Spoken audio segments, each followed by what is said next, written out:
대해서 어떻게 이해하고 계십니까? 이 예언이라는 말은 사실 성경 안에서만 쓰이는 용어는 아닙니다. 즉 기독교적으로만 사용되는 말은 아니죠. 그렇기 때문에 사실 많은 그리스도인들이 성경에서 사용되는 예언이라는 말을 성경이 말하는 대로 생각하기보다는 성경 밖에서 생각되는 예언이라는 개념을 오히려 교회 안으로 역투사해서 잘못 이해하고 왜곡해서 이해하는 경우가 참 많습니다. 이로 인해서 예언은 한국 교회 안에서 많은 부작용을 낳았습니다. 그런데 특히 이게 너무나 일반적이고 대다수가 되어버려서 사람들이 내가 생각하는 예언이 성경이 말씀하는 예언일 것이라고 착각하는 경우가 참 많습니다. 아마 여기 계신 분들 중에 많은 분들도 이 예언이라는 개념을 잘못 이해하고 계시는 분들이 있을 것입니다. 그래서 이 예언에 대한 성경적 개념을 배울 필요가 있습니다. 우리가 잘 알다시피 이 기독교에서 핵심 코어는 성경입니다. 성경은 이 기독교 신앙 안에서 하나님의 특별 계시로서 우리가 믿고 그렇게 고백하고 있습니다. 그러므로 우리가 이 특별 계시인 성경을 넘어서는 기독교적 가치를 말하는 것은 있을 수 없습니다. 그러니까 성경 밖으로 혹은 성경을 넘어서는 일이라면 사실 그 기독교는 더 이상 기독교가 아니죠. 그런데 이 한국 교회는 샤머니즘과 기독교가 이상하게 결합되어 있는 경우가 많습니다. 그래서 예언을 마치 어떤 이 세상에서 점술과 같은 것으로 혼동합니다. 우리가 점쟁이라고 말하지는 않지만 이 예언 사역을 하시는 분들을 가만히 살펴보면 이 무당적인 요소, 점쟁이적인 요소가 많이 들어 있습니다. 그러나 기독교는 뚜렷한 기준이 있어요. 성경입니다. 그 어떤 것도 이 성경을 앞설 수는 없습니다. 그래서 우리가 무엇보다 이 말씀을 통해서 하나님의 음성을 듣는 훈련을 하지 않으면 그것이 내가 복음이 될 수 있고 또는 샤머니즘적 기독교 혹은 완전히 반대로 이성에 갇혀버린 기독교로도 전락할 수 있음을 우리는 염두에 두어야 됩니다. 그렇다면 이 성경이 예언을 어떻게 말하고 있는가, 이 점을 우리가 유의하면서 오늘 말씀을 함께 읽어보고 싶습니다. 성경에서 예언자는 나비라고 합니다. 히브리어로 나비라고 불러요. 그런데 이 나비라는 명사는 나바라고 하는 동사에서 왔는데, 이 나바라는 말은 이 고대 메소포타미아 지역의 아주 고대 언어였던 아카드어인 나부라는 말에서 또 온 말이에요. 그런데 이 나부라는 말은 불러내다 라는 뜻을 가지고 있습니다. 그러니까 그렇게 생각하면 이 예언자의 언어적 성경적 정의는 하나님이 불러낸 자, 하나님으로부터 부름을 받은 자라고 볼 수 있습니다. 예언의 기원을 이렇게 우리가 성경의 언어적으로부터 생각해 볼 때 적어도 성경에서 예언이라는 이 용어는 어떤 미래의 일을 점쳐주고 앞날을 미리 내다본다는 의미가 예언의 본질이 아니라는 것을 알 수 있어요. 예언자는 하나님으로부터 부름을 받은 자이고 하나님으로부터 부름을 받아서 하나님의 말씀을 선포하는 사람입니다. 다시 말해 예언의 본질은 말씀을 받아서 그 말씀을 전하는 자입니다. 그래서 이 예언이라는 말을 보통 한자로 표현하면 이런 식으로 써요. 한자를 보면 여기서 이제 이 예자가요, 미리 예자입니다. 미리의 말씀원이에요. 그러나 기독교 안에서 예언이라는 말을 사용할 때는, 그러니까 적어도 우리가 성서 신학적 측면에서 볼 때는 이 예자를 미리 예자를 쓰면 안 됩니다. 성경 안에서 보면 다음과 같이 써야 됩니다. 아래 한자는 맡길 예자입니다. 맡길 예, 말씀원. 즉 하나님의 말씀을 맡은 자인 것이죠. 예언은 그러니까 하나님이 부르셔서 말씀을 맡겨주셔서 그 말씀을 대언하는 자로서의 맡길 예입니다. 그러니까 미리 앞날을 말하는 것이 본질이라기보다는 그런 요소가 있을 수 있어요. 하지만 그 이전에 하나님의 말씀을 맡은 자, 이것이 성경적인 의미에서의 예언 개념입니다. 근데 여러분 여기서 끝이 아니에요. 성경에서 이 예언자들을 살펴보면 예언자의 대부분은요, 그러니까 성경을 이제 읽어보시면 알게 돼요. 성경에서 예언자들은 그 예언을 어떤 특정한 개인에게 하거나 혹은 비밀스럽게 하지 않아요. 특정 개인에게 하는 것이 아예 없는 것은 아니지만 그것은 예언을 통시적으로, 그러니까 시간을 통해서 볼 때 아주 고전적인 예언이거나 소수의 경우이고, 대부분의 경우 성경에서 예언은 공개적인 장소에서 공개적으로 외칩니다.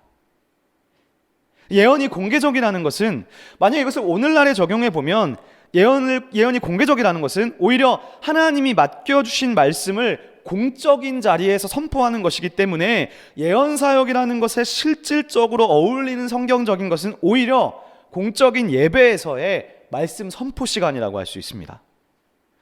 오늘 우리가 읽은 이 예언자 아모스도 마찬가지입니다. 이 아모스는요, 자신의 예언을 어떤 특정한 한 개인에게 하는 것이 아니에요. 성경의 모든 예언자들이 그렇습니다. 그러니까 아모스는 비밀스럽게 어떤 개인에게 찾아가서 그 사람한테 예언하는 사람이 아니라 공개적인 자리에서 공동체에게 전하는 사람입니다. 이를 통해서 우리는 성경적 예언자가 어떻게 예언 사역을 하는지 기준을 잡을 수가 있습니다. 그러므로 우리가 이 예언 사역이라는 것이 특정한 한 개인을 향해서 하는 예언이라고 생각하면 그것은 약간 오류가 있는 것이죠. 그것은 엄밀한 의미에서 성경의 예언자들의 모습은 아니라고 할 수 있는 거예요. 그러니까 성경의 예언자들이 어떤 개인의 생사화복과 같은 말씀, 예언자님, 목사님, 우리 회사가 잘 될까요? 우리 자식이 이번에 서울대 갈까요? 이런 점술적인 어떤 것을 하지 않았다는 것을 여러분 기억하셔야 됩니다. 그래서 이 성경의 예언자들을 공부할 필요가 있어요. 그러니까 공부하지 않으면 기준이 없기 때문에 샤머니즘적인 것을 성경의 예언이라고 착각하는 것이죠. 그리고 더 나아가서 예언자의 메시지를 생각해 볼 수 있어요. 특히 이 아모스는 책으로 남겨진 예언자 중에서 최초의 예언자입니다. 그러니까 아모스가 시작이에요. 예언서의 제일 첫 번째 사람이에요. 그런데 이 아모스부터 예언자들은요, 그 전까지는 없었던 전대미문의 강력한 메시지로 이스라엘의 멸망을 선포합니다. 그러니까 구약의 예언서를 읽어보면 이 예언자들이 정말 급진적이고요, 너무나 제가 생각할 때도 과격해요. 과격할 정도로 멸망을 선포하면서 너희가 총체적으로 하나님의 심판을 받을 것이라고 말씀합니다.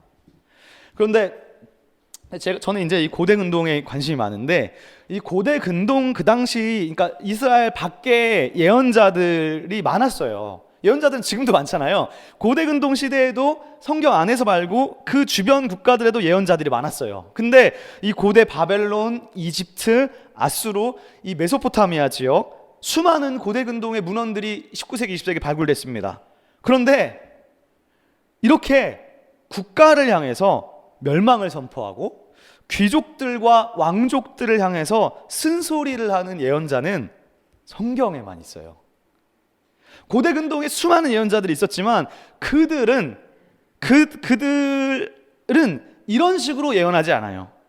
고대 근동의 예언자들은 오히려 대부분 어떤 정치와 왕족을 위한 프로파간다적인 요소로 귀족들을 지지하는 방식으로 예언하지, 성경의 예언자들처럼 자기가 고난을 당하고 지금 고문을 당하면서 목숨의 위협이 있으면서까지도 공동체를 향해서, 힘 있는 자들을 향해서 심판의 외침을 하는 예언자는 존재하지 않았습니다. 그러니까 지금도 보세요. 지금도 예언 사역을 하시는 분들 중에서 이 공개적으로 거리를 다니면서 공동체적 예언을 하는 사람들이 있습니까? 많은 경우 선교단체나 기도원에서 자기가 환상을 봤다고 말하면서 개인들을 향해 예언을 하고 그들 어떤 개인의 생사화복들을 이야기하지, 그러면서 자신이 어떤 영역 있는 사람처럼 보이면서 헌금을 요구하지 않습니까? 그런 점에서 오늘 이 성경의 예언자들을 우리가 잘 읽어볼 필요가 있어요. 특히 오늘 우리가 읽은 이 아모스의 예언은 아모스가 살았던 주전 8세기의 이스라엘 공동체에 대한 사회적 메시지가 아주 강합니다. 저희가 이 아모스 2장을 읽었는데, 사실 오늘 이 아모스는요 1장부터 2장을 큰 단락으로 한 번에 사실 읽어야 됩니다. 여러분이 이 아모스를 1장, 2장을 중간에 한 절만 딱 떼다가 읽으시면 이 전체 메시지를 오롯이 이해하기가 어렵습니다. 반드시 1, 2장을요 통으로 읽어야 됩니다. 그런데 통으로 보기 시작하면 1장부터 2장이 비슷한 방식으로 문장들이 반복되고 있다는 것을 확인할 수 있습니다. 1장부터 2장 앞부분까지는 특히 한마디로 말하면요, 아모스의 열방 말씀, 이방 심판 예언입니다. 자, 우리 다 같이 아모스 1장 3절 말씀을 한번 펴보시겠습니다. 아모스 1장 3절입니다. 자, 여러분들께서 한번 1장 3절을 한번 읽어주시면 좋겠습니다.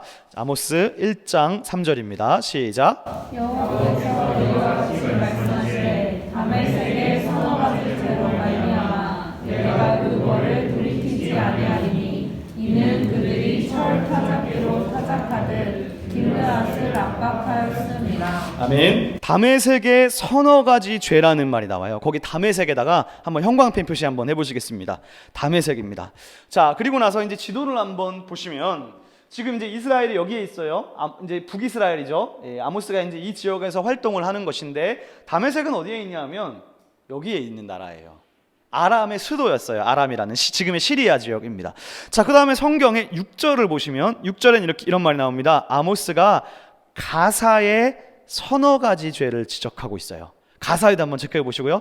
가사는 그러면 화면에 지도상에 어디에 있느냐? 여기에 있습니다. 블레셋이에요. 지금 블레셋의 도시 중에 하나예요, 가사가. 자, 그 다음에 10절을 보시면요, 10절에 이렇게 돼 있죠. 내가 두로성에 불을 보내리니. 자, 두로는 어디 있느냐? 지도상에 보시면 페니키아 지역이에요. 여기에 있습니다. 두로, 페니키아. 자, 그 다음에 11절을 보시면 여호와께서 이와 같이 말씀하시되 에돔의 서너 가지 죄. 자, 에돔은 이스라엘의 아래쪽에 있어요. 남쪽에 있는 나라입니다. 자, 그리고 13절에 여호와께서 이와 같이 말씀하시되 암몬 자손의 서너 가지 죄. 암몬은 오른쪽에 있죠. 이스라엘의 우측에 있는 국가입니다. 그리고 2장 1절 말씀해 보시면 모압의 서너 가지 죄. 모압도 이 우측에 있습니다. 그리고 마지막으로 2장 4절에 유다의 서너 가지 죄.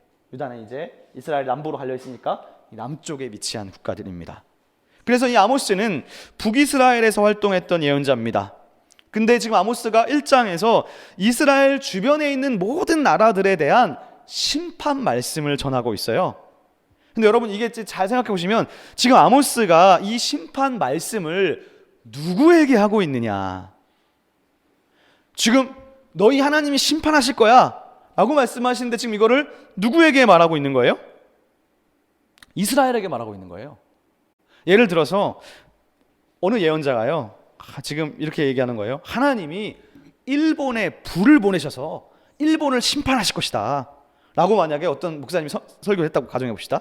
그런데 하나님이 그 일본을 심판하신다는 예언을 이 예언자가 일본에 가서 하는 게 아닌 거예요. 누구에게 하느냐? 한국에서 지금 하는 거예요. 그러면 그 예언을 들은 우리나라 사람들의 반응은 어떻겠습니까? 난리가 나는 거죠. 얼마나 좋겠어요. 하나님께서 우리 조선을 40년간 압제했던 저 일본 정부를 하나님이 심판하시는구나. 지금 실명이 거론될 뻔해서 죄송합니다. 지금 막 난리가 나고 막 환호하는 겁니다. 제가 설교에는 XX라고 썼는데 지금 이 실명 거론. 막 환호하는 거예요. 일본 정부를 하나님이 심판하시는, 우리를 그렇게 괴롭혔던 그 나라를 막 기분이 좋은 거예요. 그래서 이 성경에서 예언자들이 선포하는 열방 말씀이라는 것은요, 이방 예언을 하는데 이방 나라를 위해서 하시는 것이 아니라 그 이방 나라들이 이스라엘을 괴롭히고 잔인하게 폭력을 행했던 나라들입니다. 그러니까 예를 들어서요, 아모스 1장 14절에 보면 하나님이 여기 암몬은 심판에 대한 말씀을 하시는데 얘네들이 어떤 죄를 저질렀느냐? 내가 이들을 향한 벌을 돌이키지 않을 것이다. 이들이 이스라엘의 길르앗 땅으로 쳐들어와서 임신한 여인들의 배를 갈라서 죽이는 끔찍한 만행을 저질렀다는 거예요. 얼마나 지금 끔찍합니까? 그러므로 이 예언서에서 열방 심판에 대한 말씀은 뒤집어 생각해 보면 이스라엘을 하나님이 구원하신다는 의미를 갖고 있습니다. 그런데 이런 식의 예언은요, 아모스만 그런 것이 아니라 구약 성경의 대부분의 예언서에 나타나는 공통적인 특징입니다. 성경에서 예언서들을 보면 보통 이런 식으로 되어져 있어요. 위에 보시면 열방 심판에 대한 이야기가 나오고, 그리고 나서 이어지는 이야기가 이스라엘에 대한 구원 메시지입니다. 즉 이스라엘의 입장에서 예언자들이 하는 열방 말씀, 열방에 대한 심판 예언은 사실은 거꾸로 말하면 우리를 위한 구원의 말씀인 거예요. 그런데 문제가 한 가지 있습니다. 아모스 말씀 전체를 읽다 보면 이 아모스에 들어있는 열방 말씀은 이 도식, 다른 예언서들이 가지고 있는 이 도식과는 조금 성격이 다르다는 것을 알게 돼요. 즉 아모스는 이 화면에 보이는 방식, 열방 심판 예언을 다른 예언자들이 하는 것처럼 이스라엘을 구원하기 위한 방식으로 예언하지 않았다는 사실입니다. 게다가 말씀을 자세히 읽어보면 아모스 예언이 조금 이상하다는 생각이 들어요. 자, 이 화면에 아모스 1장 3절을 이제 롤 모델로 제가 가져와 봤는데, 자, 제가 다시 한번 읽어보겠습니다. 화면에 잘 보세요. 여호와께서 이와 같이 말씀하시되 다메섹의 서너 가지 죄로 말미암아 내가 그 벌을 돌이키지 아니하리니 이는 그들이 철 타작기로 타작하듯 길르앗을 괴롭혔습니다. 지금 아모스 예언자가 이 다메섹의 죄를 선포하는데 뭐라고 말했냐면, 노란 글씨 보세요. 다메섹의 죄가 서너 가지가 있답니다. 그럼 여러분, 이 말씀을 듣는 청중들이 어떤 생각을 하겠어요? 그럼 다음 문장에 뭐가 나온다고 생각하겠어요? 아, 다메섹의 죄를 서너 가지 얘기해 주겠구나 라고 생각하잖아요. 여러분이 교회 설교 듣다가 오늘 말씀엔 세 가지 의미가 있습니다. 그럼 뭐를 당연히 예상해요? 아, 첫째, 둘째, 셋째가 나오겠구나 예상하잖아요. 당연히 그렇게 예상하는 거예요. 그런데 이 3절 뒷부분을 가보니까 어떻게 말하느냐, 이는 그들이 철 타작기로 타작하듯 길르앗을 압박했다는 거예요. 즉 다메섹의 죄를 여러 가지가 아니라 하나만 말하고 있어요. 4절로 가보면요, 더 이상 죄를 언급하지 않아요. 이제는 심판할 것이라는 얘기가 나오지 죄를 더 이상 말하지 않는다는 거예요. 그런데 이 아모스의 이런 열방 심판 메시지가 다 똑같아요. 6절의 가사 예언, 8절의 두로, 11절, 13절 읽어보면 똑같은 식으로 하나님이 그 동네에 서너 가지 죄로 인해 벌을 돌이키지 않을 것이다 라고 말씀하지만, 실제로 그들의 죄를 구체적으로 언급하는 그 다음 절에는 언제나 한 가지만 말한다는 점이에요. 그러니까 아모스의 예언을 들은 청중들은 그거 들으면서 이상하다는 생각을 할 거예요. 분명히 지금 세 가지, 네 가지가 있다고 하는데 실제로는 한 가지만 이야기하니까요. 그러니까 뭔가 약간의 의구심이 들을 수 있습니다. 그런데 이 부분이 한글 성경으로는 서너 가지 죄라고 번역했지만 실제 이 말씀을 원문으로 보면 이렇게 되어져 있어요. 제가 직역을 했는데 직역하면 이렇게 됩니다. 내가 다메섹의 세 가지 죄 그리고 네 가지에 대해서 돌이키지 않을 것이다. 그러니까 서너 가지라는 식으로 하지 않고 세 가지 그리고 네 가지라고 정확하게 표현해요. 그래서 저는 이 아모스의 이런 예언의 방식을 이렇게 표현해 봤어요. N 그리고 N 플러스 1이에요. 그러니까 N이면 세 가지, 그리고 N 플러스 1이니까 네 가지가 됩니다. 그러니까 어쨌든 아모스의 예언을 듣는 청중들은 지금 아모스에 대해서 이상하게 생각하고 있을 거예요. 그러나 한편으로는 그러면서도 자기들을 괴롭혔던 주변 나라들에 대해서 하나님이 심판하신다고 하니까 그래도 기분은 분명히 좋았을 것입니다. 그러니까 처음에 예언자가 말하잖아요. 다메섹의 집에 내가 불을 보낼 것이다. 그러니까 그 예언자의 말을 듣는 사람들은 막 난리가 난 것 같아요. 막 할렐루야, 막 드디어 우리를 괴롭히는 이놈들을 하나님이 심판하시는구나. 막 박수치고 난리가 나는 거예요. 우리를 구원하시는구나. 그 다음에 가사를 벌하리라 하니까 할렐루야. 그 다음 두로를 벌한다고 하니까, 두로도 얼마나 이스라엘을 괴롭혔습니까? 에돔, 암몬은 우리 이 동포들의 임신한 여인의 배를 갈랐는데 내가 용서하지 않겠다고 반드시 벌한다고 하니까 하나님 살아계시구나 난리가 난 거예요. 그런데 일단 들으면서 세 가지의 죄, 네 가지의 죄라고 N 플러스 1이라고 말하면서 실제로는 아모스가 한 가지 죄만 말하지만 어쨌든 간에 우리를 괴롭히는 놈들을 벌하신다니까 기분이 좋은 것입니다.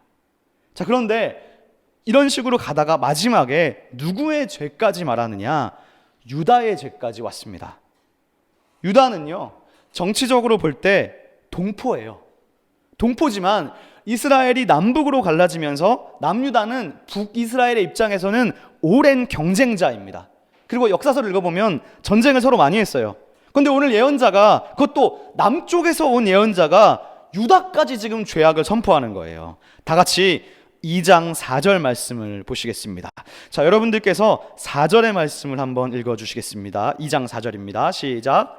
여호와께서 이와 같이 말씀하시되 유다의 서너 가지 죄로 말미암아 내가 그 벌을 돌이키지 아니하리니 이는 그들이 여호와의 율법을 멸시하며 그 율례를 지키지 아니하고 그의 조상들이 따라가던 거짓 것에 미혹되었으며 5절 제가 읽습니다. 내가 유다에 불을 보내리니 예루살렘의 궁궐들을 살라버리리라. 하나님이 유다까지도 이제 혼내신다는. 그러니까 이스라엘은 막 고소했을 거예요. 너무너무 고소했을 거예요. 그렇게 까불더니 하나님께 혼쭐 나는구나. 난리가 난 것이죠. 그리고 특히 이 아모스의 예언을 듣고 있는 청중들은 이제 이 유다에 의한 심판이 나오자 심리적으로 절정에 이르렀구나 라고 생각했을 거예요. 그리고 아모스의 저 유다 심판 말씀을 마지막 예언이라 생각했을 것입니다. 왜냐하면 지도를 보시면 지금 아모스는 유다의 예언을 끝으로 이스라엘 주변의 모든 나라를 한 나라도 빠짐없이 다 이야기했어요. 심판 말씀을 전했어요. 그리고 더 나아가 이 숫자를 세보면 하나, 둘, 셋, 넷, 다섯, 여섯, 일곱입니다. 유다가 마지막 7번째 나라입니다. 완전수잖아요. 그러므로 청중들은 유다를 끝으로 이제 심판 예언이 종결되었다라고 생각했을 거예요. 그래서 얼마나 고소하면서 하나님이 우리를 드디어 구원하시는구나 막 난리가 났을 거예요. 그러나 오늘 우리가 읽은 바와 같이 아모스의 예언 말씀은 거기서 끝이 아니었습니다. 아모스는 N 그리고 N+1이라는 지금 수사적 기법을 사용해서 그들의 예상을 뒤엎고 심판 선언 목록을 7에서 8로 확장시킵니다. 그리고 이제 아모스의 심판 말씀이 끝난 줄 알았던 이 아모스의 예언은 예상을 뒤엎고 이제부터는 지금 내 얘기를 듣고 있는 청중들, 즉 이스라엘에 대한 심판 말씀으로 이어집니다. 그리고 앞에 국가들에게는 지금까지 3가지, 4가지 죄악이라고 지적하면서 실제로는 1가지밖에 말하지 않았지만 이스라엘에게는 정확히 3가지, 4가지의 죄악을 다 열거하면서 지금 이스라엘이 짓고 있는 너희들의 죄는 너희가 욕하고 너희가 저주했던, 너희가 비판했던 주변 국가들의 죄를 능가한다는 것을 보여줍니다. 자, 그렇다면 이제 그 이스라엘의 서너 가지 죄가 무엇인지 한번 보겠습니다. 자, 2장 6절을 보시면 제가 읽어보겠습니다. 여호와께서 이와 같이 말씀하시되 이스라엘의 서너 가지 죄로 말미암아 내가 그 벌을 돌이키지 아니하리니 이는 그들이 은을 받고 의인을 팔며 1이죠. 신발 한 켤레를 받고 가난한 자를 팔며 2예요. 힘없는 자의 머리를 티끌 먼지 속에 발로 밟고 3번째입니다. 연약한 자의 길을 굽게 했고 4번째. 아버지와 아들이 한 젊은 여인에게 다녔고 5번째. 제단 옆에서 전당 잡은 옷 위에 누웠고 6번째. 그들의 신전에서 벌금으로 얻은 포도주를 마심이니라. 총 7가지를 이야기했습니다. 즉 앞에서 열방 심판 말씀이 3가지 그리고 4가지라고 했는데 그 3가지, 4가지를 더하면 7가지가 됩니다. 아모스는 이제 이스라엘의 7개의 죄를 말함으로써 이스라엘 죄가 충만하고 아주 가득 찼다고 책망하고 있습니다.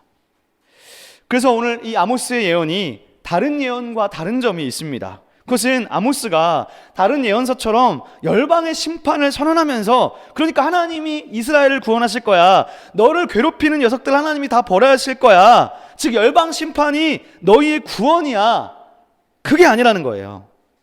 아모스는 다른 예언자들과는 다르게 열방 말씀을 1장으로 제일 앞에 놓으면서 지금 아주 뚜렷한 의도가 있는 거예요. 열방에 대해서 죄가 서너 가지가 있어. 그러면서 서너 가지를 말하지 않고 한 가지만 했습니다. 즉 여기에는 아주 뚜렷한 저자의 의도가 있는 것이죠. 그런데 이들의 죄악이 무엇입니까? 지금 이들이 무슨 잘못을 범하고 있냐는 거예요. 이 이스라엘의 죄의 목록을 한번 보겠습니다. 7가지는 지금 전체가 다 나왔다는 얘기거든요. 그런데 7가지의 목록을 보면 지금 이 이스라엘 백성들이 예배를 안 드렸습니까? 이들이 기도를 안 했습니까? 아니면 이들이 우상 숭배를 하고 있습니까? 아니에요.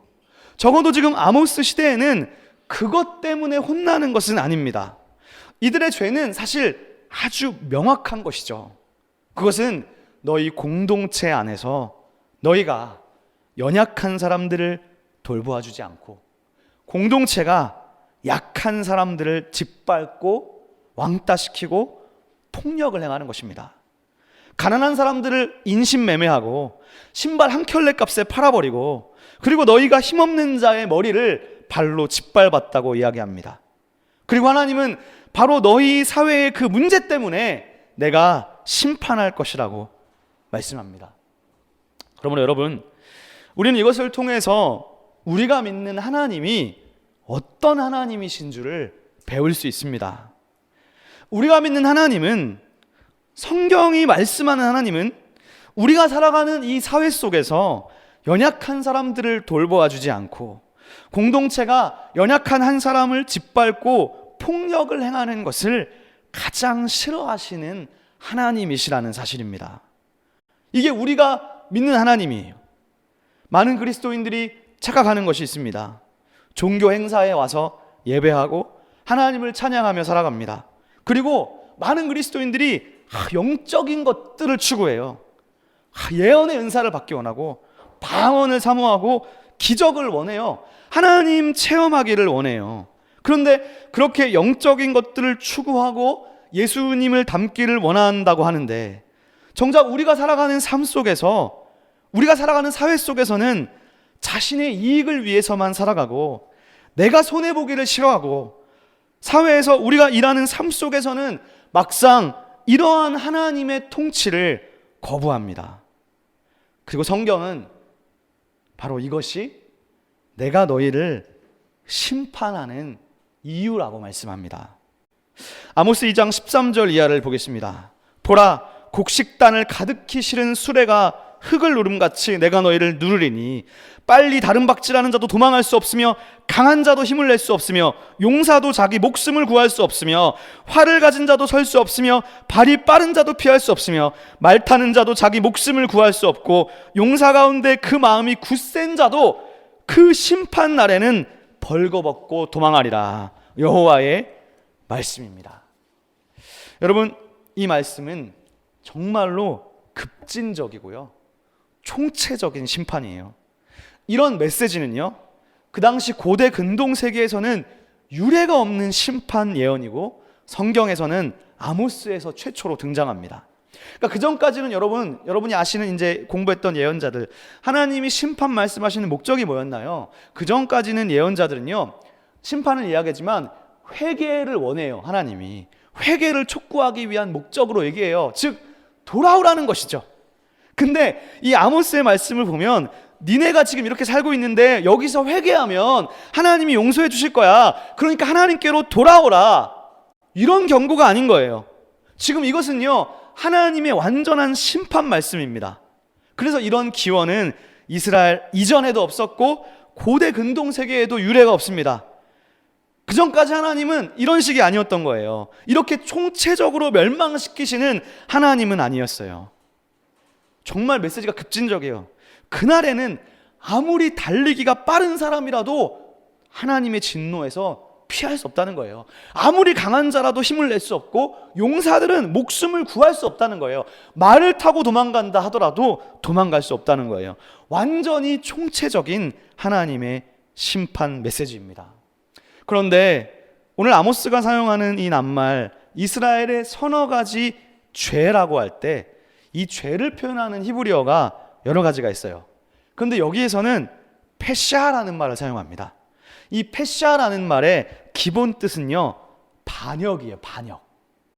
그러니까 지금 이스라엘의 죄는 하나님을 반역한 죄라는 거예요. 그러면 하나님께 지금 무슨 반역을 했습니까? 오늘 본문에서는 이스라엘이 하나님을 안 섬기고 우상 숭배를 했다고도 말하지 않고 하나님으로부터 돌아섰다고 말하지도 않고 아모스 전체를 읽어보면 이들이 예배를 제대로 드리지 않았다, 하나님을 버리고 다른 신을 쫓아갔다라고 말하지 않습니다. 그런데 왜 아모스는 이스라엘의 죄가 반역이라고 말합니까? 그것은 바로 너희가 공동체 안에 연약한 사람들을 짓밟고 연약한 자들을 돌보지 않은 것, 그것이 그 사람에게만 상처를 주고 그 사람에 대한만 잘못한 것이 아니라 바로 그 이웃을 사랑하지 않은 것이 하나님께 대한 반역이라는 거예요.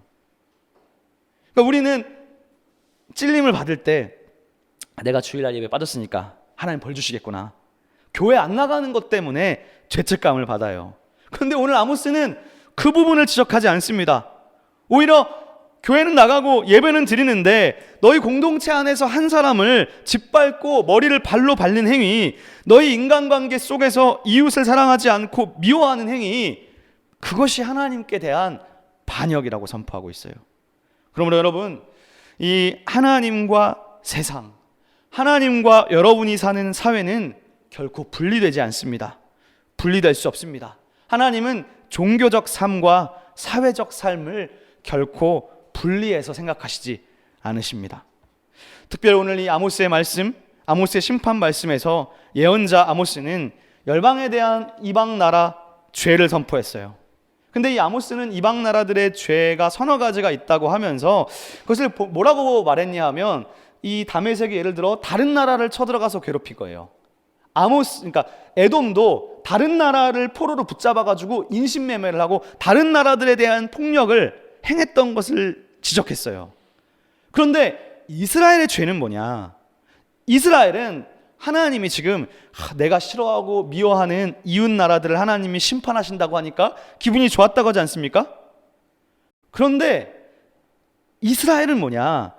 이스라엘의 죄는 다른 나라들에게 행했던 폭력을 행했던 그 죄 때문에 지금 심판하는 것이 아니라 너희 공동체 아닌 거예요.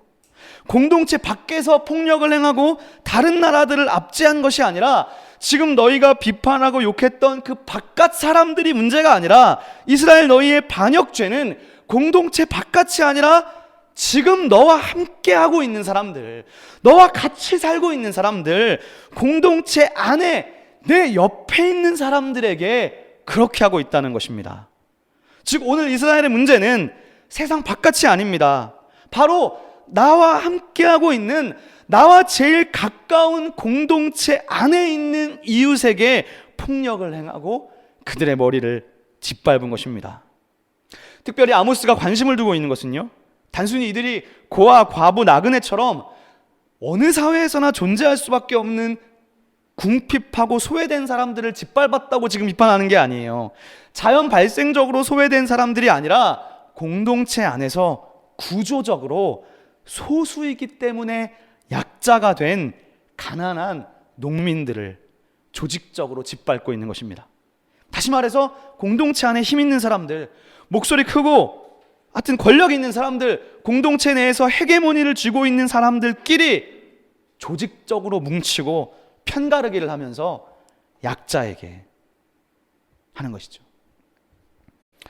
그래서 우리가 이 말씀을 보면서 유념해야 되는 것은요, 아모스가 지적하는 것이 공동체 밖의 문제가 아니라 공동체 안의 문제라는 사실입니다.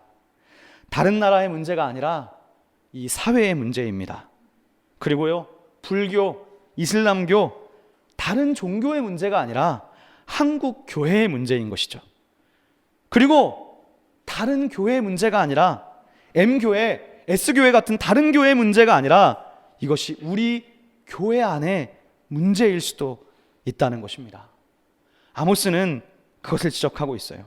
너희가 에돔을 욕하고 다메섹을 욕하고 다른 교회를 욕합니다.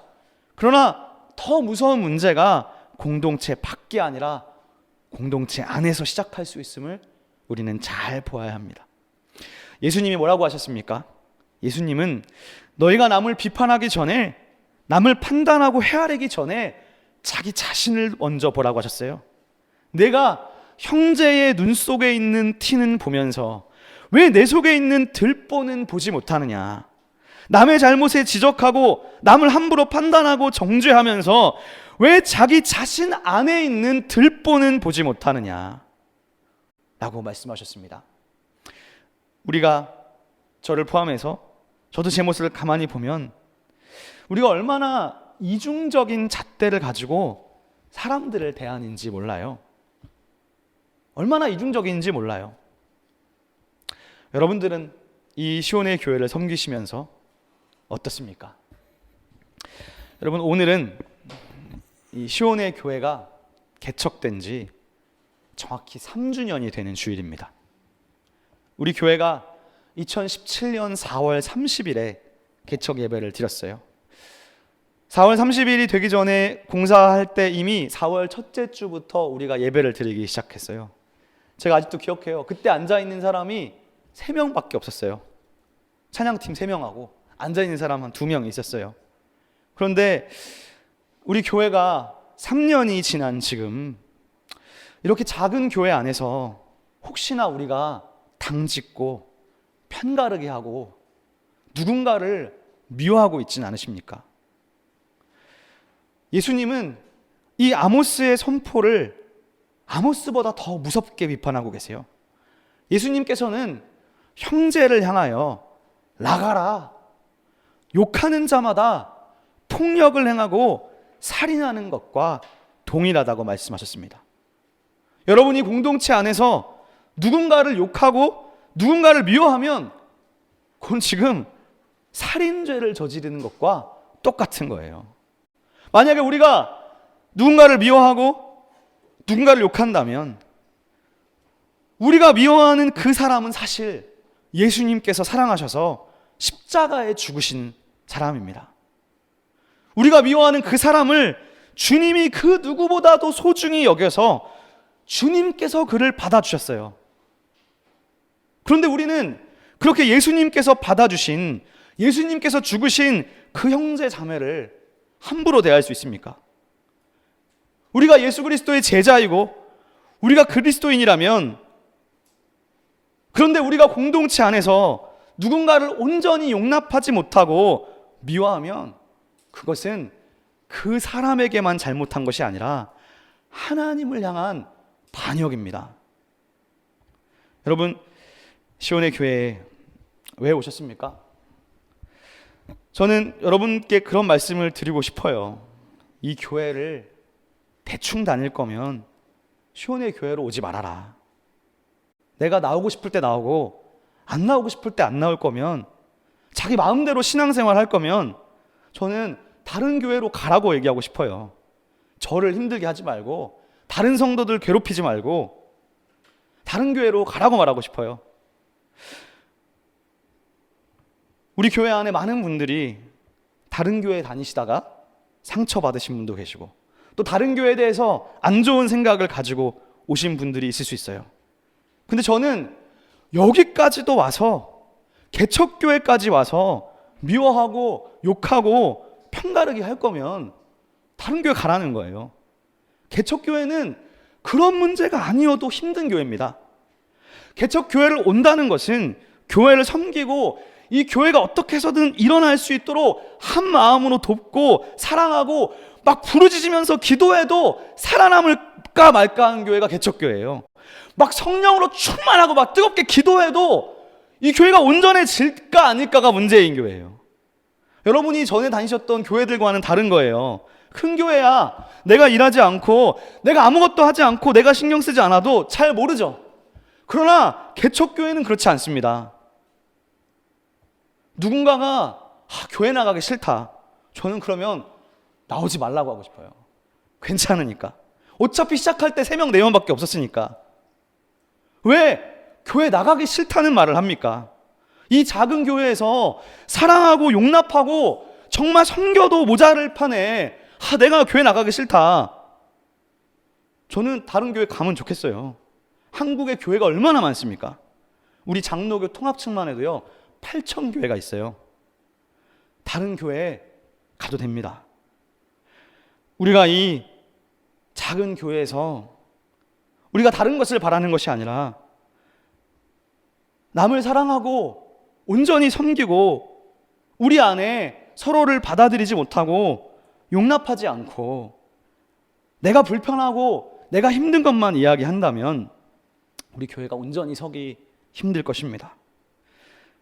우리 교회가 3주년을 맞이하는 이 시점에서 사람이 늘어난 것으로 인해서 기뻐하고 즐거워하는 것이 아니라 정말 내가 나부터가 예수 그리스도께서 걸어가셨던 그 십자가의 길을 따라가고 있는가, 거기에 먼저 우리의 마음을 모았으면 좋겠습니다. 문제는 밖에 있지 않습니다. 문제는 사랑하지 못하는 우리 안에 있습니다. 문제는 내 안에 있습니다. 내가 품지 못하고 내가 용납하지 못하고 내가 먼저 사랑하지 못한 나에게 있는 것이죠. 그래서 우리가 예수 그리스도를 바라보아야 됩니다. 예수님께서 걸어가신 길을 가야 됩니다. 교회는 남을 비판하고 남을 정죄하기 전에 자기를 부인하고 자기 십자가를 지고 주님께서 걸어가신 길을 따르는 교회입니다. 이것이 예수께서 세우신 제자 공동체입니다.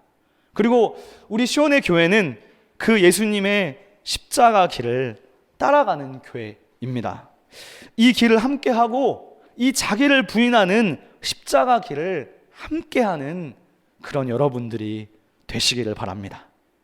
우리가 지금은 부족하고 지금은 모두를 다 품을 수 없고 지금은 온전히 다 품을 수 없지만 주님, 제가 지금은 모두를 다 품을 수 없지만 주님께서 보여주신 그 십자가 사랑의 본을 따라가며 조금씩 하나님을 더 사랑하고 우리에게 부어주신, 더 나아가서 이 사회 공동체 전체를 사랑하고 이 시온의 교회가 하나님의 나라를 이루어가는 정의를 행하는 교회 공동체가 될 줄로 믿습니다.